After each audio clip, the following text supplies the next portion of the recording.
Bien, Étienne Klein n'a pas de chaise. Bonsoir à tous. Je suis censé vous présenter Étienne Klein. Je vais faire ça avec modestie et pudeur. Mais comme il se trouve que j'ai une grande admiration pour cet homme, que c'est moi qui ai souhaité l'inviter, alors je ne peux pas me dérober à cette obligation. Vous entendez bien là ?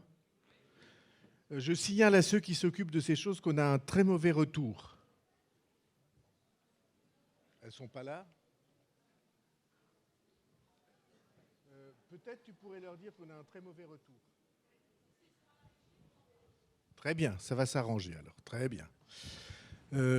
Bien, alors, nous avons choisi comme thème pour Les idées mènent le monde cette année le progrès. Et tout à l'heure, j'ai expliqué dans la salle principale à quel point la question du progrès était une question lourde pour l'humanité qui, jusqu'à maintenant et depuis au moins 4 siècles, avait cru que le progrès était le sens de l'évolution de l'humanité et que le progrès scientifique, technique, allait d'une certaine manière offrir les clés d'un paradis terrestre à l'humanité. En tout cas en Occident. Pas tout à fait le cas en Orient, mais c'est le cas en Occident. Et c'est le cas singulièrement en Europe depuis longtemps. Il se trouve que aujourd'hui, cette question est une question extrêmement controversée au sein ou au plus intime de chacun d'entre nous. Et donc, les interrogations sur la réalité du progrès sont profondes. Et ces interrogations s'approfondissent ou s'accroissent au fur et à mesure que s'ouvrent les yeux de l'homme sur les limites de sa connaissance.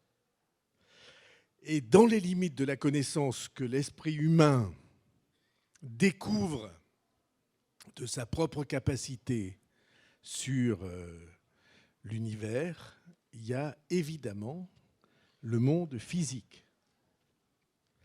Il y a un monsieur qui s'appelait Pascal, Blaise Pascal de son prénom, qui avait admirablement décrit, il y a presque 4 siècles, 3 siècles et demi, qui avait admirablement décrit ce qu'il appelait les deux infinis. Il dit, vous regardez la voûte céleste, vous couchez par terre, vous regardez la voûte céleste, et vous vous apercevez que vous n'êtes rien. Et puis, vous essayez de regarder au microscope, en tout cas ce qui en servait, ce qui en tenait lieu à l'époque, un ciron, c'est-à-dire le plus petit de tous les petits moustiques. Et il disait, à l'intérieur du ciron, il y a un univers. Et il dit, l'homme est pris entre les deux infinis. Or, l'infini physique, l'infini de l'univers, a été pour les plus grands savants de l'humanité ce dernier siècle une incroyable succession d'inconnus dont Étienne Klein va vous parler dans une minute. Alors Étienne Klein est un grand physicien et un grand philosophe des sciences. Et si on devait croiser physiciens et philosophes des sciences parmi ceux qui, en Europe ou en Occident, ont cette double capacité, Étienne Klein serait sans aucun doute dans le top quelque chose. 3, 5, voilà. C'est son double choix. Moi, je me borne à dire quelque chose. On a découvert qu'au centre de nos proximités planétaires, il y avait le Soleil. Je veux simplement vous soumettre ce chiffre-là. Savez-vous combien il y a de soleils dans notre galaxie? Alors, peut-être je vais me faire traiter d'Anne Batté. Il y en a entre 2 et 400 milliards. Entre 2 et 400 milliards. Pour ceux qui l'ignoreraient, 1 milliard, c'est 1000 millions. Hein, pour ceux qui passeraient à côté. Entre 2 et 400 000 millions de soleils dans notre galaxie. Et savez-vous combien il y a de galaxies dans l'univers? Entre 2 et 400 milliards. Je vais vous donner une analogie, et si je me trompe, je me ferai traiter de nul à juste titre. Vous prenez un cube d'1 mètre sur 1 mètre, vous le remplissez de sable,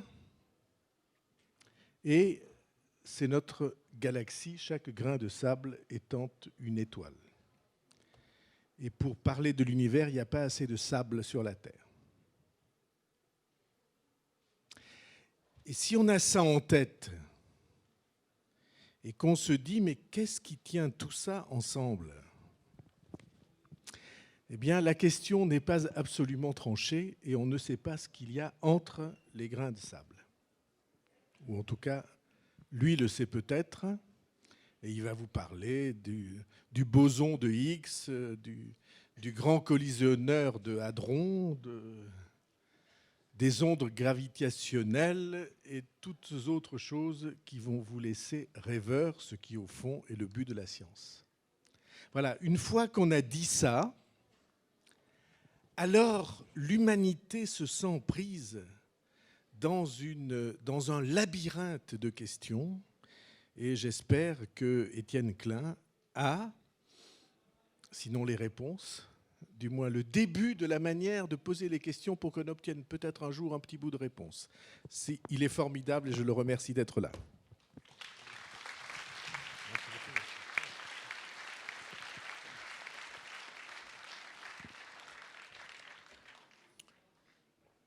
Bonsoir à toutes et à tous. Vous m'entendez bien? Bon, je suis ravi d'être là. Je remercie François Bayrou pour son invitation et cette présentation qui m'intimide.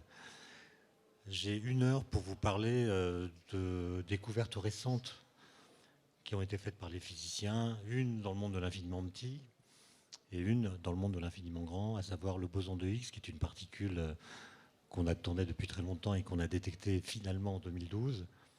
Et puis les ondes gravitationnelles, qui, elles, avaient été prédites par Einstein en 1916, donc il y a un siècle, et qui ont été détectées pour la première fois au mois de septembre 2015 par une expérience américaine qui a son doublon en Europe. Mais quand l'onde est passée au travers de la Terre, le détecteur américain était en route et le détecteur européen était en réflexion. Bon. Mais elles repasseront, enfin d'autres repasseront. Alors si je suis vraiment très heureux d'être à Pau ce soir, c'est notamment à cause du thème « Les idées mènent le monde ». C'est une idée que je trouve intéressante et elle implique que si on veut que le monde soit bien mené, il faut que les idées qui le mènent soient bonnes. Et sans vouloir trop raccrocher mon exposé à l'actualité, je pense que les scientifiques doivent, en ces temps curieux, se faire entendre un peu plus, puisque les Américains, à propos de la campagne présidentielle qui vient de se dérouler, ont inventé un nouveau mot pour caractériser la tonalité de certains discours politiques, qui est la post-vérité. Post-truth en anglais, c'est-à-dire l'idée que désormais on peut dire à peu près n'importe quoi sans que la personne qui dit à peu près n'importe quoi subisse le contre-coup de ses propos une fois qu'on a compris qu'elle avait dit n'importe quoi. C'est-à-dire qu'on peut parler sans se soucier jamais de la question de savoir si ce qu'on dit est vrai ou pas. Et évidemment, pour des scientifiques, c'est un peu embêtant de constater qu'une telle situation peut se produire, puisque du coup, les vérités scientifiques ou les vérités de science, je ne sais pas comment il faut les appeler, risquent d'être balayées par des arguments dits de bon sens, qui font appel à des raisonnements assez primaires, au motif que la science est finalement très compliquée et qu'on peut la remplacer par des propos, des croyances, qui sont beaucoup plus faciles à transmettre. Et donc, je me propose ce soir de vous parler de choses assez compliquées, assez difficiles à transmettre, mais qui sont vraies. C'est-à-dire, moi je suis désolé, elles sont vraies, quoi qu'en pense Donald Trump. Alors, la première chose est relative, comme je l'ai annoncé, à l'infiniment petit, à ce qu'on appelle la physique des particules, c'est-à-dire une physique qui essaie de comprendre les constituants de la matière et les interactions qui les lient. Et cette physique est vraiment intéressante par le fait qu'elle nous oblige à penser contre notre cerveau. Alors, vous me direz, c'est absurde. On pense toujours avec son cerveau. Mais c'est une physique qui nous oblige à penser des choses que, dans un premier temps, notre cerveau refuse tant elles lui paraissent absurdes. Et là, je parle non seulement de la physique des particules d'aujourd'hui, mais de la physique moderne depuis qu'elle s'est constituée, depuis Galilée. Galilée, par exemple, il a découvert et énoncé la véritable loi de la chute des corps. Il a démontré, par un raisonnement que vous connaissez certainement, que tous les corps tombent à la même vitesse, quelle que soit leur masse. C'est-à-dire qu'un corps de grande masse tombe exactement de la même façon qu'un corps de masse plus faible. Et cette loi contredit l'observation. Parce que quand nous faisons tomber des objets de masse différente, nous voyons que les objets les plus massifs tombent plus rapidement que les objets les moins massifs.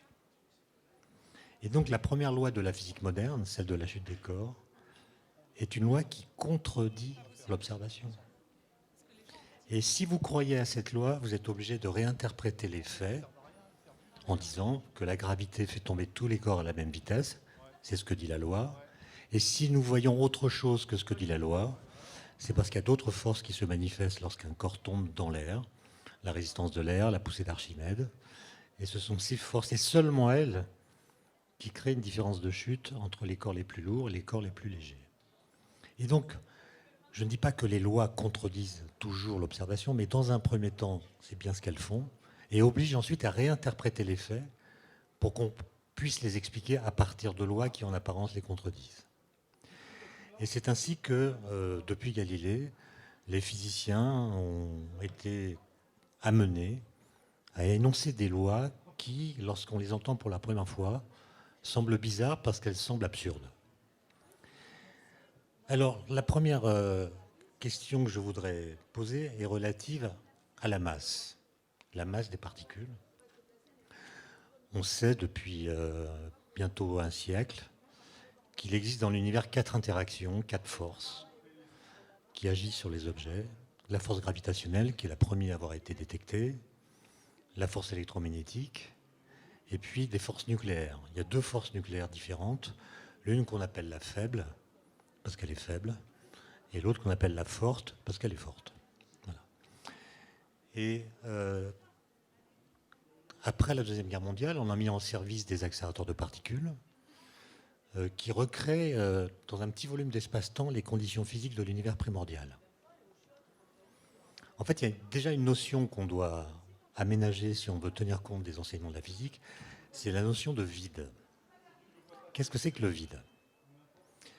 Alors, l'idée, c'est que le vide, c'est quelque chose de particulier, qu'on obtient en retirant tout ce qui existe. Mais si on retire absolument tout ce qui existe, il ne reste plus rien. Or, le vide, c'est quelque chose de particulier. Et donc, pour faire le vide, il faut retirer tout ce qui existe, sauf le vide. Et donc, on voit bien que la définition même du vide va dépendre des choses dont on dit qu'elles existent. Et il se trouve que dans les années 20 du XXe siècle, entre 1923 et 1927, les physiciens, pour comprendre l'atome et ses interactions, la façon que l'atome a d'envoyer de la lumière ou bien de l'absorber, ont mis au point une nouvelle physique qui s'appelle la physique quantique. Et quand on regarde ce qu'est le vide pour la physique quantique, on s'aperçoit que le vide est plein de choses. C'est-à-dire que dans le vide, une fois qu'on a retiré tout ce qu'on peut retirer, les particules de matière, de lumière, il reste quand même quelque chose. Et c'est quelque chose, c'est ce qu'on appelle des particules virtuelles. C'est des particules qui sont là, mais très fatiguées. Elles n'ont pas assez d'énergie pour exister pleinement. Leur énergie est inférieure à mc², m étant leur masse, c la vitesse de la lumière. Et donc l'énergie qu'elles possèdent n'est pas suffisante pour qu'elles aient une existence complète. Elles sont là très fatiguées et ne peuvent vraiment accéder à l'existence que si on leur donne l'énergie qui leur manque. Et il se trouve que c'est ça que nous faisons avec nos collisions de particules. On redonne au vide quantique, dans un petit volume d'espace-temps, l'énergie qui manque à ces particules, de sorte qu'on les fait sortir du vide, et les faisant sortir du vide, on peut examiner leurs interactions et comprendre d'où elles viennent. L'univers est en expansion, donc il se refroidit, ce qui fait que le vide quantique est de moins en moins énergétique, la température globale baisse, ce qui fait que quand nous recréons dans un petit volume d'espace-temps les conditions physiques primordiales, donc nous réchauffons le vide en fait, eh bien on va voir dans le présent les phénomènes physiques qui se déroulaient dans le passé très lointain, dans le passé d'il y a 13,7 milliards d'années, juste après ce qu'on appelle le Big Bang. Et c'est grâce à ce stratagème, cette ruse par laquelle on offre à l'univers une cure de jouvence, c'est-à-dire on lui fait vivre dans le présent des phénomènes qu'il n'a connus que dans son passé le plus lointain. C'est grâce à ce stratagème qu'on a détecté le boson de Higgs en 2012, particule qui avait été prédite par des théoriciens en août 64, par 3 physiciens, l'un qui s'appelle Peter Higgs, qui est un Écossais, et 2 autres, l'un qui s'appelle François Englert, qui est un Belge, et le troisième qui est Robert Brout, qui était un Américain naturalisé belge peu après. Alors, c'est une histoire évidemment compliquée. Pour la comprendre complètement, il faut écrire des équations. Mais je vais essayer de vous expliquer comment cette idée a germé dans l'esprit de ces 3 jeunes gens. C'était des jeunes gens à l'époque. C'est moins vrai maintenant. Ils ont le prix Nobel. Enfin, 2 des 3 ont le prix Nobel. Robert Brout est décédé avant d'avoir pu obtenir le prix Nobel. Mais la question était la suivante. Je vous ai dit qu'après la Deuxième Guerre mondiale, on a créé des collisions de particules avec des machines de plus en plus puissantes. On a donc vu apparaître de plus en plus de nouvelles particules et on a mieux compris leurs interactions nucléaires et électromagnétiques. Et des physiciens de cette époque-là, assez géniaux, ont inventé un formalisme mathématique qu'on appelle les théories de jauge, grâce auquel on peut décrire chaque interaction, électromagnétique ou nucléaire, à l'aide de ce qu'on appelle en mathématiques un groupe de symétrie. Et donc ils ont créé une sorte de correspondance entre une structure mathématique, un groupe, et puis une interaction physique. Alors le groupe associé à l'électromagnétisme est assez simple, le groupe associé à l'interaction nucléaire faible est un peu plus compliqué, et le groupe associé à l'interaction nucléaire forte est lui aussi encore un peu plus compliqué. Et ce qui est assez extraordinaire, c'est que ces théories, basées sur des groupes, permettaient de faire des calculs correspondant à des résultats de mesure qui correspondaient parfaitement aux résultats qui étaient obtenus auprès des accélérateurs de particules. Autrement dit, la théorie rendait compte des faits de façon impeccable. Donc les physiciens étaient contents. Mais un jour, un petit nombre d'entre eux s'est posé la question, qu'est-ce qui se passerait si cette théorie, qu'on appelle le modèle standard de la physique des particules, était vraiment vraie? Et ils ont compris, en regardant le déroulement des calculs, que si le modèle standard, qui semblait si efficace pour comprendre les phénomènes, était vraiment vrai, alors les masses de toutes les particules élémentaires devraient être nulles. Ce qui n'est pas ce que nous observons. Nous observons qu'une particule comme l'électron a une masse non nulle. Le proton, le neutron ont des masses non nulles. À l'époque, on ne connaissait pas encore les quarks, qui sont les constituants des protons et des neutrons. On les a connus depuis, et ils ont une masse non nulle. Et donc cette théorie qui semble si bien marcher, au sens où elle rend compte des résultats expérimentaux, implique une prédiction qui est contredite par les faits. Les particules ont des masses non nulles, alors que la théorie impliquerait que leurs masses fussent, c'est bien subjonctif, fussent nulles. Et là, évidemment, les gens se sont dit, c'est que la théorie est fausse. La théorie est absurde parce qu'elle prédit quelque chose qu'on n'observe pas, donc elle est fausse. Mais les 3 physiciens que j'ai cités tout à l'heure, eux, se sont souvenus de Galilée. Les lois physiques peuvent contredire les observations ou les mesures. Et donc ces 3 jeunes gens se sont dit, il se pourrait que les équations du modèle standard, qui implique que les particules élémentaires ont une masse nulle ait raison. Et c'est nous, physiciens, qui, depuis Newton, nous trompons à propos du concept de masse. Nous avons une mauvaise conception de la masse. Quelle est la conception de la masse qu'on a depuis Newton? C'est l'idée que les notions de matière et de masse sont intimement liées l'une à l'autre. C'est-à-dire que ces deux notions qui sont intriquées en quelque sorte, au sens où vous ne pouvez pas penser la masse sans immédiatement penser la matière. Et réciproquement, dès que vous pensez à de la matière, la notion de masse surgit. Vous ne pouvez pas penser la masse sans imaginer qu'elle est incarnée en particules de matière. Et réciproquement, vous ne pouvez pas imaginer ce que pourrait être une particule de matière qui n'aurait pas de masse. Ça semblerait très bizarre. Et bien, ce qu'ont montré les découvertes récentes, c'est que ce type de raisonnement que je viens de tenir et qu'on a tenu pendant des siècles est faux. Les trois physiciens, Higgs, Englert et Brout, ont imaginé, dans deux articles très courts, de moins d'une page et demie, qu'ils ont publiés à l'été 64, ils ont écrit des équations laissant entendre que la masse des particules élémentaires ne vient pas d'elles-mêmes. Ce n'est pas une propriété primitive qu'elles acquéreraient du seul fait qu'elles sont des particules de matière. Leur idée, c'est que les particules élémentaires n'ont pas de masse, comme le disent les équations, mais nous croyons, nous, qu'elles en ont une, parce qu'en fait, elles interagissent avec le vide qui n'est pas vide. C'est bizarre. Ça veut dire que la masse des particules vient d'une interaction secondaire qu'elles ont avec le vide qui n'est pas vide. Et donc, ils ont imaginé que dans l'espace, dans tout l'espace, il y a ce qu'on appelle un champ quantique, avec lequel les particules interagissent plus ou moins. Celles qui interagissent très fortement avec ce champ vont être freinées par l'interaction, elles iront moins vite que la lumière, et nous qui les regardons, nous dirons qu'elles ont une masse non nulle. Celles qui, au contraire, n'interagissent pas avec le champ vont à la vitesse de la lumière, et nous qui les regardons, nous dirons qu'elles ont une masse nulle. Et donc, ce qu'on appelle la masse d'une particule, c'est ce que croient ces trois physiciens, n'est qu'une mesure de l'interaction qu'elles ont avec le champ de Higgs, comme on l'appelle.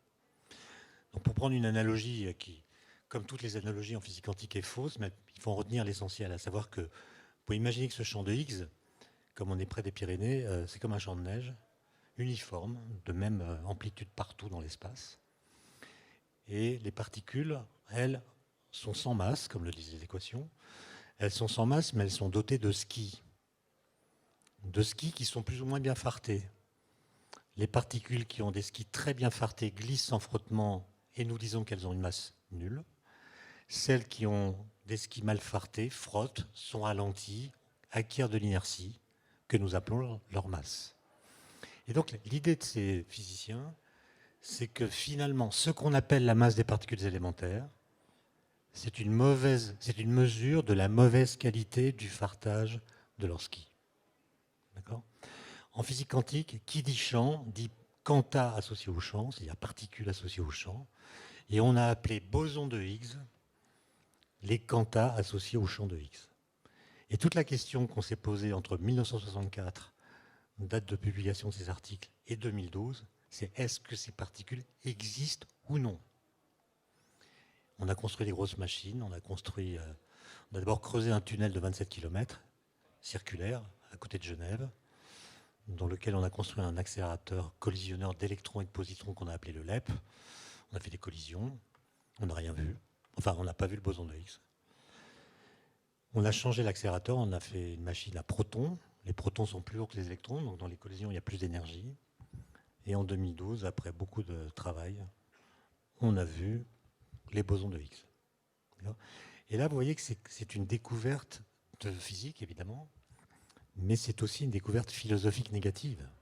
C'est-à-dire c'est une découverte qui, si on la prend au sérieux, et il faut la prendre au sérieux, doit modifier notre façon de penser le lien entre matière et masse. Ça devrait même changer le contenu des livres scolaires. Je vous rassure, il n'en est rien. Donc, je m'arrête sur ce point à propos du boson de Higgs. S'il y a des questions tout à l'heure, j'y répondrai volontiers, mais comme je vois que le temps passe, enfin, c'est une grande question, ça, de savoir si le temps passe. Hein. Non, mais en tout cas, le chronomètre défile. Je vais passer au deuxième sujet, les ondes gravitationnelles, parce que c'est une histoire assez belle, qui pour le coup est plus facile à raconter que le boson de Higgs, parce que elle est entièrement due à Einstein, et Einstein avait une façon de poser des questions extrêmement simples. Il a commencé à le faire à l'âge de 15 ans, des questions très très simples, qui portaient toutes sur la question de la lumière et de sa propagation dans l'espace. On pourrait dire que c'était des questions d'enfants, mais quand je dis questions d'enfants, vous allez peut-être imaginer que c'est des questions que posent tous les enfants. En fait, c'est des questions qui ressemblent à des questions enfantines, je devrais plutôt dire, mais que Einstein a résolues avec un cerveau d'adulte. Ce qui fait qu'il y a une sorte de poétique einsteinienne par le fait qu'il avait une façon très très personnelle d'interroger le réel, d'interroger les objets, d'interroger les phénomènes. Et à la fin de sa vie, d'ailleurs en 1954, un an avant sa mort, il a accordé une interview à l'un de ses biographes qui s'appelait Selig, qui lui a demandé, mais Einstein, à votre avis, pourquoi est-ce que vous avez été le premier à découvrir la théorie de la relativité en 1905 ? Et Einstein a proposé une réponse, enfin a formulé une réponse que je crois sincère, même si elle est très curieuse. Il dit « C'est grâce à mon retard mental ». Et oui, parce que alors il continue, il explique. Il dit que les questions d'espace et de temps sont des questions qu'en général, l'être humain résout dans l'enfance. Quand on est enfant, on voit qu'on peut se déplacer librement dans l'espace, on peut aller et revenir. Les longueurs se mesurent avec des règles ou des doubles décimètres, alors que les durées, elles, correspondent à une sorte d'espace dans lequel on ne peut pas voyager. On est prisonnier de l'instant présent, on ne peut pas le quitter, on n'est pas libre de ses mouvements dans le temps. Et donc il y a une grande différence entre l'espace et le temps, et on comprend également, en général dans l'enfance, que les durées se mesurent avec des montres ou des horloges. Et une fois qu'on a compris ce qui distingue l'espace du temps, la question de l'espace et du temps est réglée. Et on ne se la pose plus. Alors qu'Einstein lui dit, moi, mon retard mental a fait que je me suis posé ces questions bien plus tardivement, et j'avais déjà un cerveau d'adulte. Et donc le génie d'Einstein, c'est de poser des questions d'enfant alors qu'on a déjà un cerveau d'adulte. Et pour arriver aux ondes gravitationnelles, il faut donc suivre le fil des idées d'Einstein, le fil des questions qui va se poser entre l'âge de 15 ans et l'âge de 32 ans. Et ça commence lorsqu'il a donc 15 ans, il a quitté le lycée, il n'a pas quitté, il a démissionné du lycée où il était scolarisé à Munich, donc en Allemagne, avec une discipline militaire. Il est né en 1879, Einstein, donc il a 15 ans en 1896, non, 94, pardon. Et à l'époque, la discipline dans les lycées est quasiment militaire. Il y a des défilés à tous les coins de rue, des bruits de bottes. Il ne supporte pas. Et donc, il démissionne du lycée et quelques mois plus tard, il renonce à la nationalité allemande. Il rend son passeport, il devient apatride. Il prend le train pour rejoindre ses parents qui s'étaient installés en Italie, du côté de Milan. Et pendant une année, il est déscolarisé. Et il écrit une lettre à l'un de ses oncles dans laquelle il dit quelles sont les questions auxquelles il s'intéressera toute sa vie. C'est une lettre qu'on peut retrouver à Berne, elle est au musée Einstein à Berne, vous pourrez la consulter si vous allez là-bas. Et Einstein pose des questions d'enfant. Il se demande par exemple, qu'est-ce qui se passerait si de la lumière émettait de la lumière ?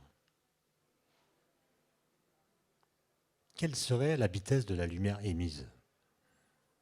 On est d'accord que la lumière va à la vitesse de la lumière. La lumière émise par la lumière devrait aller donc à la vitesse de la lumière, plus, qui est la sienne, plus la vitesse de la lumière qu'il a émise. Donc la vitesse de la lumière émise devrait être 2 fois la vitesse de la lumière. Mais si la lumière émise émet à son tour de la lumière, ça fait 3 fois, etc., 4 fois, 5 fois. Et ainsi, on fabrique un escalier cinématique vers l'infini. Et donc, si la lumière émettait de la lumière, on devrait avoir de la lumière de vitesse infinie. C'est bizarre. C'est bizarre, dit Einstein. Il a 15 ans. Un an plus tard, il est scolarisé parce qu'il a appris qu'en Suisse, il y a des écoles libérales qui permettent de préparer le concours à l'école polytechnique de Zurich.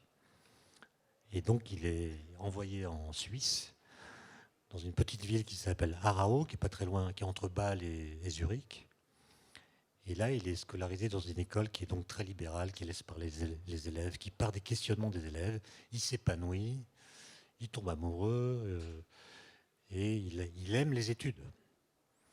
Et à l'âge de 16 ans, il fait ce qu'on appelle une expérience de pensée. Une expérience de pensée, ce n'est pas une expérience mentale, c'est vous supposez qu'une théorie est vraie et vous imaginez une situation que vous ne pouvez pas réaliser dans la pratique pour voir ce que cette théorie que vous supposez vraie donnerait si on pouvait réaliser la situation que vous avez imaginée. Ça permet de savoir ce que les théories ont dans le ventre, ce qu'elles impliquent, quels sont leurs ressorts profonds. Et c'est la première fois qu'Einstein va proposer une expérience de pensée qui met en scène son propre corps. Et vous verrez que c'est souvent ce qu'il fera par la suite. L'expérience qu'il imagine est la suivante. Qu'est-ce que je verrais si j'étais à cheval sur un rayon de lumière? C'est quand même une drôle de question. Alors si je suis à cheval sur un rayon de lumière, à l'époque on pense que la lumière est formée d'ondes électromagnétiques. Et donc si je suis à cheval sur une onde électromagnétique, je suis un peu comme un surfeur sur la mer qui est sur la crête d'une vague. Le surfeur est poussé par la vague, son mouvement est celui de la vague. Du coup, la vague qui est devant lui paraît immobile, et la vague qui est derrière lui paraît immobile. Donc quand vous faites du surf, eh bien, vous voyez un système d'ondes stationnaires. C'est-à-dire vous voyez un système de vagues qui sont immobiles par rapport à vous. Si maintenant je m'imagine à cheval sur une onde électromagnétique, ça sera la même chose. Je verrai une onde électromagnétique stationnaire, c'est-à-dire qui sera immobile par rapport à moi, puisque je me déplacerai comme elle. Or, à 16 ans, Einstein, il avait déjà lu pas mal de grands physiciens, notamment des textes de Maxwell, qui avait été le grand théoricien d'électromagnétisme, des textes de Hertz, qui avait découvert les ondes électromagnétiques. Et il savait très bien, pas par ses professeurs, mais par ses lectures, qu'il n'existe pas de solution stationnaire des équations de Maxwell. Et donc, l'expérience de pensée qu'il avait faite correspondait à une situation dont il savait que les équations de Maxwell disent qu'elle est impossible. Donc, deux solutions. Ou les équations de Maxwell sont fausses, ou l'expérience que j'ai imaginée est une expérience impossible, comme le disent les équations de Maxwell. Bon, je vais devoir aller plus vite parce que l'histoire est un peu longue, mais il va trouver la solution 10 ans plus tard, en 1905. À l'âge de 26 ans, il est ingénieur à l'Office fédéral de la propriété intellectuelle de Berne. Il n'a pas trouvé de poste à l'université parce que son tempérament, non pas turbulent, mais disons un peu casse-pied pour les profs, a fait qu'il n'a pas eu de lettre de recommandation et n'a donc pas pu obtenir de poste académique. Et comme il était père de famille, il a fallu qu'il trouve un petit boulot, on dirait aujourd'hui. Donc il était ingénieur des brevets, ce qui l'a d'ailleurs enthousiasmé. Et en 1905, alors qu'il est complètement inconnu du monde académique et universitaire, il écrit 5 articles absolument incroyables, en 6 mois d'intervalle, un en mars, un en avril, un en mai, un en juin, un en septembre. Et chacun de ces articles, dans son propre champ, crée la révolution. Et dans l'article de juin, qui est consacré à ce qu'on appellera plus tard la théorie de la relativité restreinte, il résout les questions qui s'est posées dans l'enfance. Qu'est-ce qui se passerait si la lumière émettait de la lumière? Eh bien, la lumière émise irait à la vitesse de la lumière. Qu'est-ce qui se passerait si j'étais à cheval sur un rayon lumineux? C'est impossible, parce que la lumière, par rapport à moi, va toujours à la vitesse de la lumière. Même si je cours après un rayon lumineux à une vitesse très très grande, proche de celle de la lumière, donc je crois que je vais la rattraper, mais en fait, la vitesse de la lumière par rapport à moi sera la vitesse de la lumière. Et le fait que la vitesse de la lumière soit un absolu, un invariant, c'est-à-dire qu'elle soit la même dans tous les référentiels, va l'obliger à changer la façon de comprendre les liens entre l'espace et le temps. Et c'est la modification des liens entre l'espace et le temps qui est décrite par ce qu'on appelle les équations de la relativité. Mais, point important, la théorie de la relativité, ce n'est pas une théorie relativiste. En fait, c'est une théorie de l'absolu. C'est-à-dire c'est une théorie qui vous dit ce qui ne change pas quand vous changez de référentiel. Parmi les choses qui ne changent pas ne figurent ni l'espace ni le temps. Mais il y a d'autres choses qui ne changent pas. Par exemple, la vitesse de la lumière, elle est la même dans tous les référentiels. Il y a encore autre chose, c'est les lois physiques. Les lois de la physique sont les mêmes dans tous les référentiels. En fait, le principe de relativité que Einstein reprend et que Galilée avait déjà énoncé, c'est simplement l'idée toute bête que le mouvement est comme rien. C'est-à-dire que quand vous êtes en mouvement, tout se passe comme si vous n'étiez pas en mouvement. Si le train dans lequel vous êtes avance à vitesse constante en ligne droite, tout se passe dans le wagon où vous vous trouvez exactement de la même façon que si vous étiez à la cafétéria de la gare. D'accord ? Donc le fait d'être en mouvement ne change rien aux lois physiques. C'est ça que dit la relativité et que Einstein va reformuler d'une façon qui tient compte du fait que, contrairement à ce que pensait Galilée, la vitesse de la lumière est un absolu. Alors, en 1907, il est toujours à Berne, il n'a toujours pas de poste à l'université, il a fait 5 papiers dont chacun mérite le prix Nobel, mais ça ne marche toujours pas, il écrit des lettres. Il n'a pas de poste, ni en Suisse, ni en Allemagne, ni ailleurs en Europe. Et en 1907, au mois de novembre, en rentrant de déjeuner, il a, dira-t-il plus tard, l'idée la plus heureuse de sa vie. Alors, en fait, comme tous les jours, au retour de déjeuner, il fait une sorte de petite sieste. Ce n'est pas vraiment une sieste, il ne s'endort pas complètement. Il fait ce qu'il appelle un rêve semi-éveillé. Il laisse son esprit partir, mais pas complètement. Il le maintient sous contrôle. Il voit comment son imagination, lorsqu'elle est laissée à elle-même, peut l'amener à de nouvelles idées. Alors, qu'est-ce que c'est que cette idée dont il dira plus tard qu'elle est la plus heureuse de sa vie ? Mais il écrit dans ses mémoires, « J'ai compris ce jour-là qu'une personne en chute libre ne sent pas son propre poids. » Oui, c'est ça le bonheur d'Einstein, c'est de comprendre ça. D'accord ? Et il ajoute, « Cette idée me fit une grande impression. Elle me mena 8 ans plus tard vers une nouvelle théorie de la gravitation. » Et vous voyez que cette idée qu'il a, c'est une idée que chacun d'entre nous, depuis Newton, aurait pu avoir à partir des cours qu'on a reçus à l'école. Qu'est-ce qu'il vient de comprendre ? Je suis en chute libre. Ça veut dire que je tombe sous l'effet de mon poids. La cause de ma chute, c'est mon poids. Mais pendant que je tombe, si je prends un objet, par exemple mon portefeuille, je le lâche. Je suis en train de tomber, je lâche mon portefeuille. Mon portefeuille n'a pas la même masse que moi. Mais Galilée a montré que tous les corps tombent à la même vitesse. Donc mon portefeuille tombe à la même vitesse que moi. Donc, par rapport à moi, il ne tombe pas. Et là, Einstein se dit, tiens, il y a un truc qui est mal ficelé. D'accord ?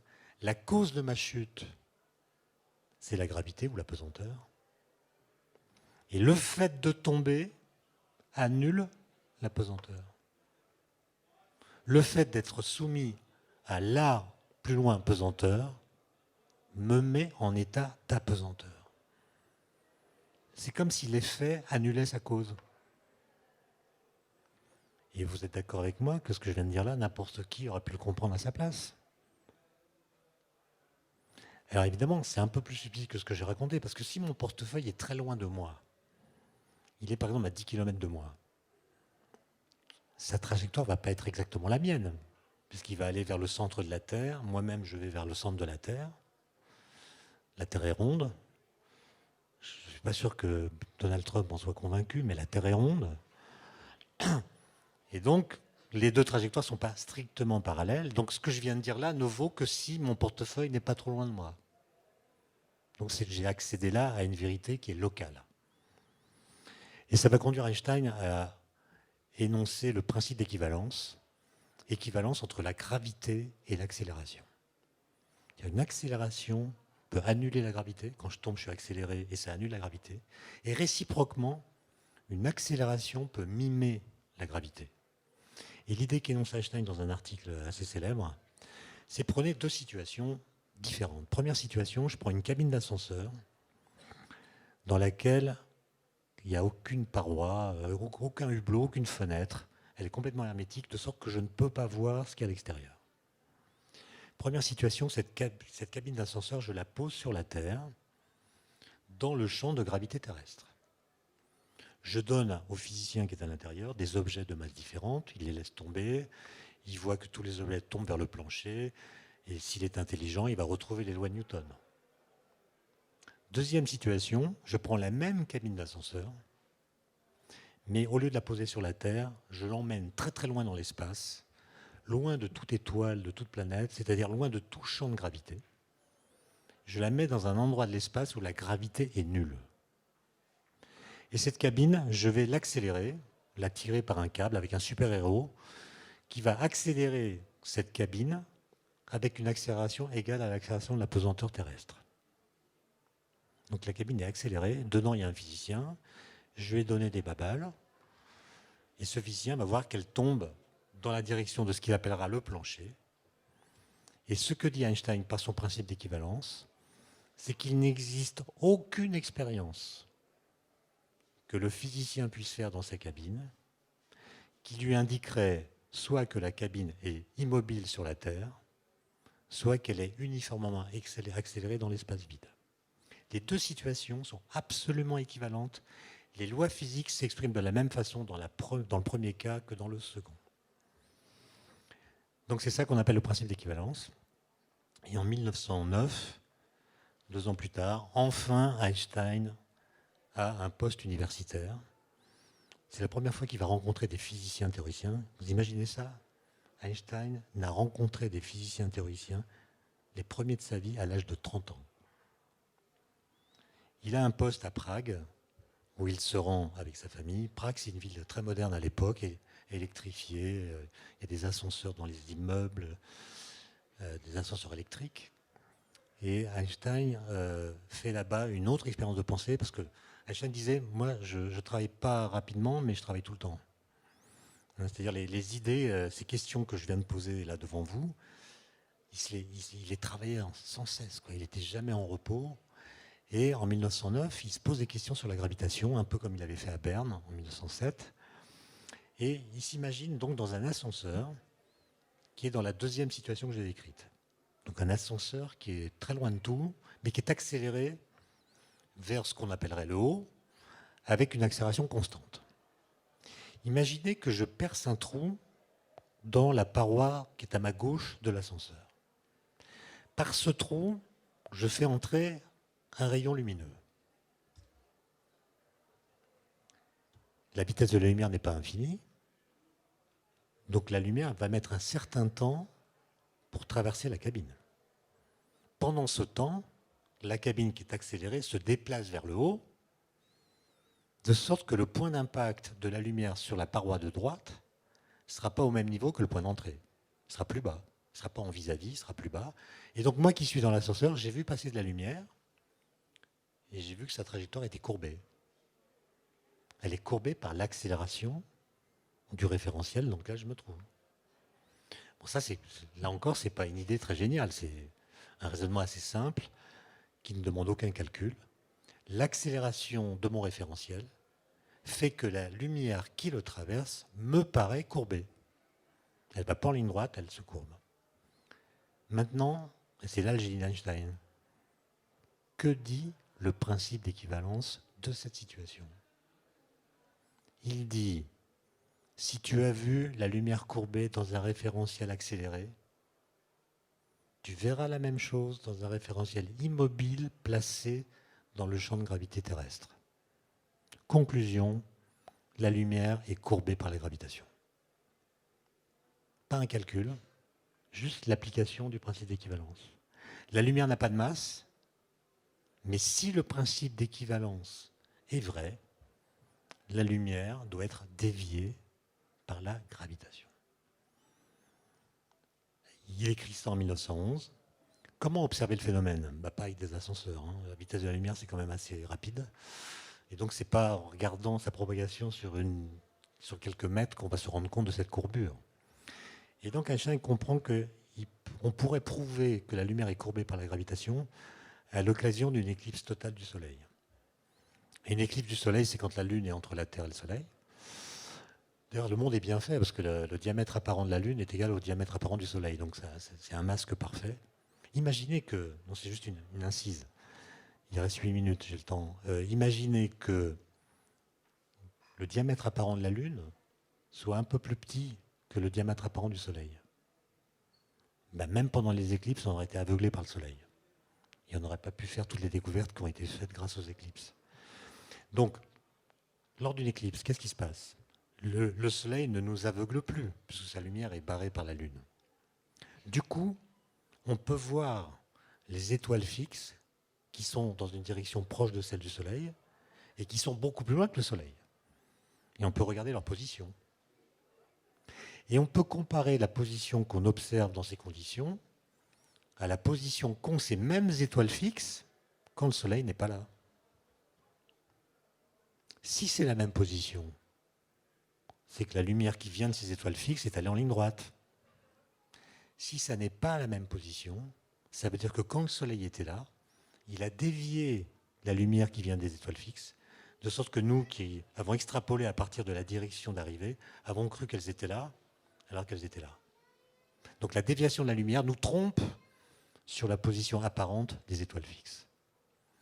Et donc Einstein lance un appel aux astronomes en leur disant, dès qu'il y a une éclipse totale du Soleil, faites des mesures et on verra bien. Et il est entendu par un astronome allemand qui s'appelle Freundlich, qui travaille à Berlin, et qui sait qu'en août 14, il y aura une éclipse totale visible depuis la Crimée. Donc il monte une expédition en Crimée, le matériel, les collaborateurs. Mais bon, août 14, pour faire des manips de physique, ce n'est pas une très bonne période. Donc il est arrêté avec tous ses collaborateurs par les soldats du Tsar, mis en prison, le matériel est confisqué, les mesures ne sont pas faites.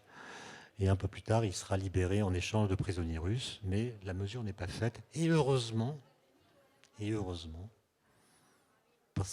peut-être le seul effet bénéfique de la guerre, les calculs d'Einstein étaient faux d'un facteur 2. Et donc s'il avait fait la mesure, il aurait obtenu un résultat qui n'était pas conforme aux prédictions d'Einstein. En fait, Einstein n'avait pas encore les bonnes équations pour décrire tout ça, mais à Prague, il comprend que si on veut tenir compte du principe d'équivalence, qui implique que la lumière est déviée par la gravitation, il va falloir complètement bouleverser la façon de décrire la gravitation. Il comprend qu'on ne pourra le faire que dans un espace-temps qui est courbé. Et donc il démissionne de son poste de Prague pour retourner à Zurich, où habite l'un de ses amis d'études, qui s'appelle Grossmann, un mathématicien beaucoup plus pointu que lui, qui connaît bien les géométries non euclidiennes. Et Einstein va commencer à travailler avec lui, puis va être nommé prof à Berlin, et bref, en 1915, il obtient les bonnes équations. Les bonnes équations qui sont celles de ce qu'on appelle la théorie de la relativité générale, qui est une nouvelle théorie de la gravitation, étonnante par le fait que dans ce cadre-là, la gravitation n'est plus une force, comme on l'apprend à l'école. À l'école, on dit on prend deux objets, pof, dès qu'ils sont en présence, une force les attire l'un vers l'autre, et Einstein comprend que c'est faux. En fait, la gravitation n'est plus une force, c'est plus une interaction entre les objets, c'est une déformation de la métrique de l'espace-temps. C'est-à-dire qu'en fait, les objets qui sont soumis, qui subissent la gravitation, qu'ils soient de masse nulle ou pas nulle, ces objets ont un mouvement inertiel. Le mouvement inertiel, c'est-à-dire le mouvement d'objets qui ne subissent pas de force. Ils vont en ligne droite. Par exemple, la Terre qui tourne autour du Soleil, en fait, elle va en ligne droite. Ce qui n'est pas ce qu'on voit qu'elle tourne. Mais là encore, Galilée, Les lois physiques peuvent contredire ce qu'on observe et obligent à réinterpréter ce qu'on observe. On voit que la Terre tourne autour du Soleil, mais en fait, elle va en ligne droite dans un espace-temps qui est courbé par le Soleil. Donc ce n'est pas la Terre qui tourne, c'est les lignes droites qui tournent. D'accord ? Oui, je sais, mais c'est comme ça.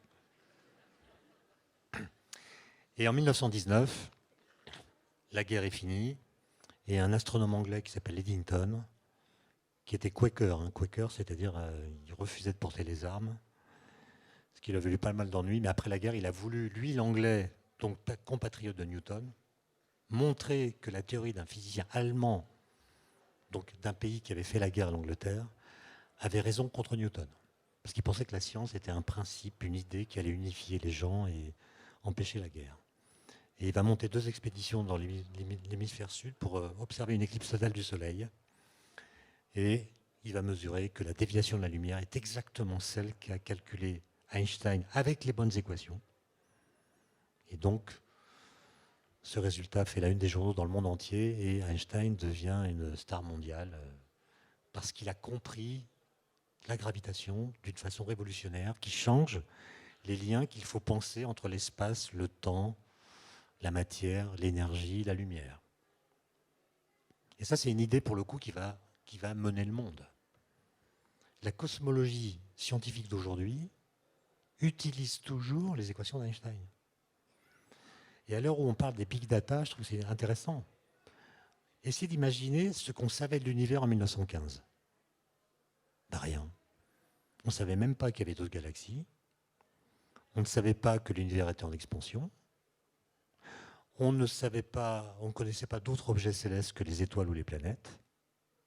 Et on ne savait pas d'où vient que les étoiles brillent. On ne connaissait pas les forces nucléaires. Donc on ne savait rien. Un siècle d'études, de recherche, d'acquisition de données par les satellites, les télescopes, qui ont complètement changé notre vision de l'univers, n'ont pas modifié les équations qu'ils décrivent. Donc moi, je veux bien me faire le chantre des big data, mais si on prenait l'histoire à l'envers, imaginons qu'on ait toutes les données accumulées pendant un siècle, mais pas les équations d'Einstein. Est-ce que par des logiciels intelligents exploitant ces big data, on pourrait retrouver les équations d'Einstein? Non. Donc les génies, c'est utile. D'accord ? Alors, il me reste 1 minute 21 pour parler des ondes gravitationnelles. Donc en 1916, Einstein est épuisé par les privations, par le travail qu'il a complètement cuit, si on peut dire. Et en 1916, il se demande, mais est-ce qu'il ne pourrait pas y avoir des ondes gravitationnelles qui seraient l'équivalent des ondes électromagnétiques qu'on peut fabriquer en accélérant une charge électrique? Vous prenez une charge électrique, vous l'accélérez, elle émet des ondes électromagnétiques. Est-ce qu'une masse peut faire la même chose? Mais elle émettrait des ondes gravitationnelles qui sont des déformations de l'espace-temps. C'est-à-dire que la métrique de l'espace-temps se déforme à leur passage. Quand une onde gravitationnelle passe, la distance entre mes 2 doigts, par exemple, va augmenter, puis diminuer. Et moi, si je vois ça, je vais dire, tiens, mes doigts ont bougé dans l'espace. Einstein dit, non, c'est pas parce qu'on voit les doigts qui bougent. En fait, les doigts sont immobiles dans un espace qui se dilate. C'est la distance qui augmente et pas les objets qui se déplacent. Donc si vous voulez mesurer le passage d'une onde gravitationnelle, ce n'est pas avec un double décimètre que vous allez le faire, parce que le double décimètre au passage de l'onde, il va s'étirer, parce que l'espace va s'étirer. Et donc il ne verra rien. Pour mesurer le passage d'une onde gravitationnelle, il faut utiliser la seule grandeur qui soit absolue, qui est la vitesse de la lumière. Et c'est ce qu'ont fait les Américains ou les Européens avec ce qu'on appelle des interféromètres de plusieurs kilomètres, interféromètres de Michelson, donc deux faisceaux laser perpendiculaires qui font des tas d'allers-retours, qui interfèrent, et si une onde gravitationnelle passe, elle va modifier la longueur du trajet de la lumière et donc décaler les franges d'interférence. Et les Américains ont vu une onde passer le 14 septembre 2015. Et comme les ondes gravitationnelles, à la différence de la lumière, gardent la signature exacte de la source qui les a émises, parce la lumière, elle est absorbée, elle est déviée, elle est diffractée, elle est diffusée. Et donc, la lumière que nous recevons, elle ne garde pas de trace de la source qui les a émises, qui l'a émise. Les ondes gravitationnelles, elles traversent la matière sans être affectées par elle. Et donc, elles gardent la signature exacte de la source qui les a émises. Et par un petit calcul, tout est relatif, par un petit calcul, ça c'est quand même incroyable, c'est un physicien français qui a fait ça, Thibaut Damour, il avait fait des calculs avant, pour regarder quel serait le spectre des ondes gravitationnelles qui seraient émises par la fusion de deux trous noirs. Ça aussi c'est une drôle d'idée, hein. Il n'y a qu'un seul trou noir par galaxie. Donc comment est-ce que deux trous noirs peuvent fusionner? On fait l'hypothèse qu'ils peuvent fusionner, on n'en est pas sûr. Ils s'approchent à 100 km l'un de l'autre, ils tournent l'un autour de l'autre, ils émettent des ondes gravitationnelles colossales qui vont déformer l'espace-temps. Les ondes se propagent dans l'espace-temps pendant 1,3 milliard d'années. Elles s'amortissent évidemment, puisqu'elles s'étendent de plus en plus. Et elles ont la gentillesse de traverser la Terre exactement au moment où on vient de mettre en service le détecteur. Et on a pu mesurer le signal, vous avez vu ça dans les journaux, l'onde est passée pendant 10 millisecondes, on ne s'en est pas rendu compte, parce que les variations de distance sont tellement infimes qu'il faut un détecteur pour les déceler. Et ces ondes ont pu être identifiées, et à partir de leur forme spécifique, on a pu dire quelle était la masse des deux trous noirs qu'on fusionnait. C'est en gros 30 fois la masse du Soleil pour chacun des deux. Et on a pu même montrer que dans le processus de fusion, il y a 3 masses solaires qui ont disparu. C'est-à-dire que le trou noir résultant a 3 masses solaires que la somme des masses de deux trous noirs qui ont fusionné. D'où est passée cette masse? C'est transformé en énergie par E égale mc2. Donc vous avez un truc dans lequel 3 masses solaires ont été converties en énergie. Je ne sais pas si vous vous rendez compte du chiffre. Sachant que Hiroshima, par exemple, la bombe d'Hiroshima, c'est 1 gramme de matière qui donne l'explosion que nous connaissons. Il n'y a qu'un gramme de matière qui a été transformé en énergie par l'explosion d'Hiroshima. Là, je vous parle de 3 masses solaires. C'est une puissance colossale qui est supérieure à la puissance totale émise en lumière par toutes les étoiles de l'univers observable. Et on a pu détecter ces ondes pour la première fois, 1 siècle exactement, après qu'elles aient été prédites par Einstein. Et ça aurait été intéressant qu'Einstein revienne pour voir ce résultat, parce qu'Einstein croyait que les ondes gravitationnelles existent, mais il pensait qu'on ne pourrait jamais les détecter. Donc là-dessus, il a été démenti. En revanche, il ne croyait pas aux trous noirs, alors même que sa théorie a permis de les prédire.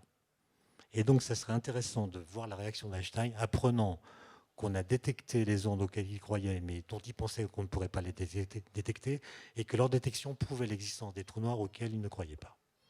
Voilà des idées intéressantes. Merci pour votre attention.